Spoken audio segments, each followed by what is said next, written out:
ప్రజలకు పూర్తిగా భ్రమలు అనేటివి తొలగిపోయాయి. ఈరోజు నిజంగా వ్యవస్థలన్నీ కూడా పూర్తిగా నిర్వీర్యమైపోయిన పరిస్థితులు కనిపిస్తూ ఉన్నాయి. ఎక్కడ చూసినా అరాచకమే, ఎక్కడ చూసినా అవినీతి కనిపిస్తూ ఉన్న పరిస్థితులు. ఏది ముట్టుకున్నా కూడా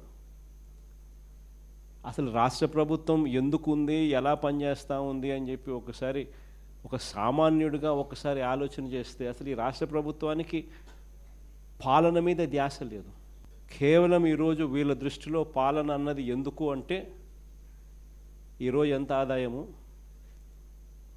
ఈరోజు ముగిసే లోపల రేపటికి ఇంకా ఎంత ఆదాయాలు పెంచుకోవాలి, సొంత ఆదాయాలు ఎలా పెంచుకోవాలి అనే వాటి మీద తప్ప వేరే ధ్యాసే లేదు వీళ్ళకు. ఈరోజు ఎక్కడ చూసినా కూడా విచ్చలవిడిగా కరప్షన్. రాష్ట్రానికి సంబంధించిన ఆదాయాలు తగ్గుతూ ఉన్నాయి, రాష్ట్రానికి రావాల్సిన ఆదాయాలు తగ్గుతూ ఉన్నాయి.